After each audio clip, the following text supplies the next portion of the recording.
It's been expected for months, and now finally Sony has announced the PS3 Slim, a cheaper version of its PS3, and it has a lower price tag too, $299, includes an upgraded hard drive up to 120 gigabytes, which is 40 gigabytes more than the previous 80.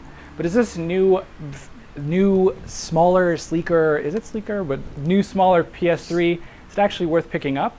Let's bring in a couple technology journalists to talk about it. First off, Brad Linder from Liliputing. Brad, thanks for being with us. Thanks for having me. Also, we bring in Iyaz Akhtar from Gadgetell. Iyaz, thanks for being with us as well. No problem. So the PS3 has always been the game console with Blu-ray. There's a built-in Blu-ray player if you aren't familiar.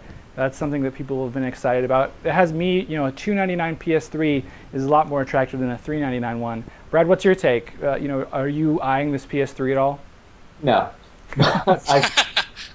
Yeah, I mean, I'm in sort of an interesting situation. I've been sort of a casual gamer for a long time. I picked up my first PS2 after it had been out a couple of years.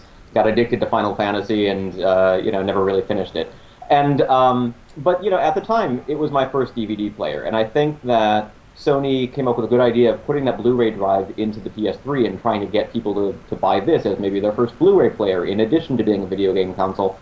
But the super high price, I mean, I don't even remember how much it cost when it came out, but it wasn't just $399. It was there's a bunch of versions that were up to like $499 and higher. So yeah, and so with that price tag, it just didn't seem like the sort of thing that you're going to buy as a home entertainment setup, unless you're the sort of person who easily drops $5,000-$6,000 on a TV to start with. Yeah. And so I think bringing it down to $299 definitely makes it much more approachable. It's more in keeping with what video game consoles have cost in the past.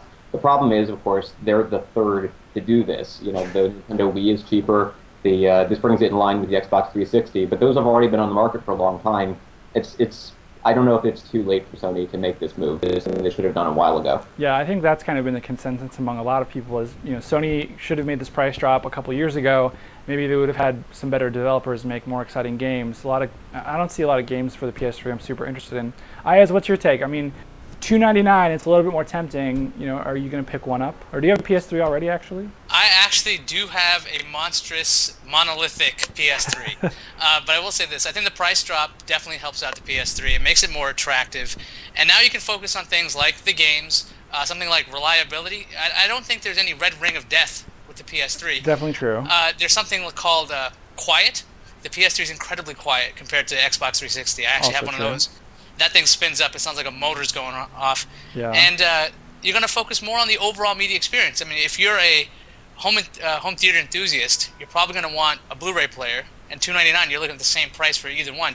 You're going to go with the PS3 at that point. Yeah. I mean, for Sony, it's definitely a good sign that they're able to get the price down.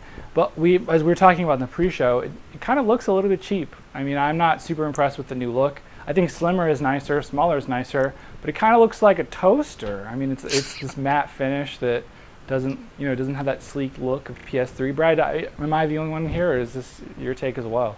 Yeah, I agree. And I was saying in the pre-show, it sort of reminds me of when TiVo introduced the Series 3, which got excellent reviews but cost $799, and then came out with the TiVo HD, which had almost all the same features, but was, I forget the price, it was a couple $100s cheaper. It just didn't look as nice. Yeah. Of course you're going to get the cheaper one, but you're a little bit sad about it. You kind of look at the shinier PS3 or TiVo Series 3 and you think, I wish I could justify buying that one. Yeah. But at least, I mean, it's not just that it's better or worse looking than the old version. It is smaller, it takes up less space, and it uses less energy. And I think those are all going to be major selling points here, because these video game consoles, it's like running an air conditioner. They're pretty big monsters, yeah. I mean, the good news is if you still want the older, more power wasting 80 gigabyte PS3, it's still going to be on store shelves while supplies last for $299 as well. So it's not, and that's effective today.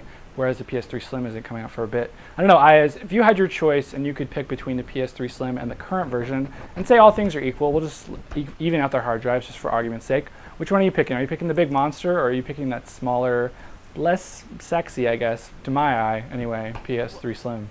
Well, the matte finish being there on the Slim, it doesn't do anything for me. I did like the shiny, I mean, I'm like I guess like a bird. It's shiny, I like it.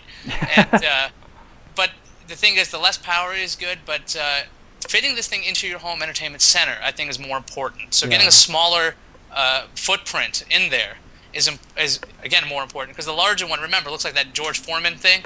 Yeah, it's like seriously as big as the PS. It's like as big as the what is that called?